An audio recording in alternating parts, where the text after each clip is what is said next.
හෝ යාළුවනේ මේ වෙනකොට මේ රට ඉතාමත් අරාජිත රටක් බවට පත් වෙලා තියෙනවා. ඉන්න හිටින්න පුළුවන් රටක් බවට පත් කරනවා කොට දැන් අපිට සිද්ධ වෙලා තියෙන්නේ අපි දකින හැටියට මේ රට ඉන්න හිටින්න බැරි රටක් බවට පත් වෙලා අපිට විදේශීය රටක නැත්තම් වෙන ග්‍රහ ලෝකයක් හොයාගෙන යන්න වෙලා තියෙනවා. අපිට ජීවත් වීමේ අරමුණක් හොයාගෙන යන්න වෙලා තියෙනවා සහෝදරුනි. අද බලන්න ටවුමකට ගියත් රයිස් එකක් ඔත්තුවක් සීනි බනිස් ගෙඩියක් ඒ වගේම එළවලු රොටියක් කන්න ගියත් ඒක ගිනි ගණන් ඒ වගේම තමයි සහෝදරුනි. අද හෙට වෙනකොට විදුලි බිලත් මේ මොහොත වෙනකොටත් විදුලි බිල අහස උසට නැගලා ඇති. අද වෙනකොට අද හෙට වෙනකොට විදුලි බිල වැඩි කිරීමේ අරමුණක් තියෙනවා. ඒ වගේම ගෑස් ටික වැඩි වුණා.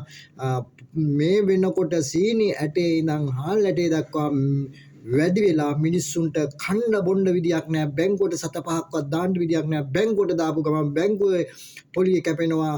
හැම විටම හැම මොහොතකම කාඩ් එකක් මැෂින් එකකට දාලා තමන්ගේ ගාන බලාගත්තත් කැපෙන මට්ටමකට ඇවිල්ලා තියෙන සහෝදරවරුනි. මේ වෙනකොට අපිට සිද්ධ වෙලා තියෙනවා ඉස්සර රජ කාලේ වගේ තමන්ගේ ගෙවත්තේ වලක් කපලා නිධානයක් බවට පත් කරන්න මේ සල්ලි බැංකුවේ තැන්පත් කරනවා වෙනුවට තමන්ගේ ඉඩමේ හරි කොහේ හරි වල දාන්න සිද්ධ වෙලා තියෙනවා. මොකද නැත්තම් බැංකුවට 7-5ක්වත් දාන්න බෑ. බැංකුවට පඩිය එන්න බෑ. කැපෙන රටක්. ඒ වගේම තමන්ගේ දාන මුදල සුරක්ෂිතයිද කියන එකේ අපිට ප්‍රශ්නයක් තියෙනවා. මේ හොරතල් බබ්බුත් එක්ක මේ වෙනකොට කරන්න බෑ. මොකද මේ රටේ තියෙන වැඩිම ඩොලර් නෑනේ තියෙන්නේ. ගනුදෙනු කිරීම සඳහා වැඩිපුර තියෙන රුපියලවත් එහට මෙහට කරලා තමන්ට කස්ටමන්ට ඒ කියන්නේ ගනුදෙනුකාරයට සල්ලි ටිකක් දෙන්න බෑ. අස්සසුම දුන්නත් ඒකත් ඩබල් ටිබල් කරලා දෙනවා. නැවත කපා ගන්න හදනවා. අර මිනිස්සුන්ට ගත්ත මිනිස්සුන්ට සහෝදරෝනි බෙල්ල වැල දාගන්න සිද්ධ වෙලා තියෙනවා. මොකද හේතුව අප්‍රේල් මාසේ ගත්ත අස්සසුම මේ වෙනකොට තමන්ගේ මුදලත් අරන් රත්තරන් බඩතු ගස් තියලා තමන්ගේ හරක බාන කුකුල පාව ගස් තියලා මේ මිනිස්සු අවුරුදු කාලා තියෙන්නේ. දැන් ජීවත් වෙන්න මේ මාසේ හරි අමාරුයි.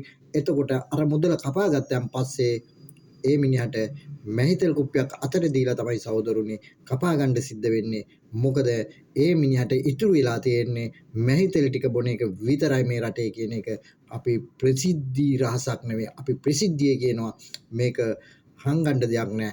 ඔබත් මමත් කවුරුත් දන්නේ මේ රට ඉන්න හිටින්න පුළුවන් රටක් නෙමේ. ඉන්න හිටින්න බැරුව කොහේ හරි ඉබාගාත යන්න පුළුවන් රටක් බවට පත් වෙලා හමාරයි සහෝදරනි. ජය වේවා.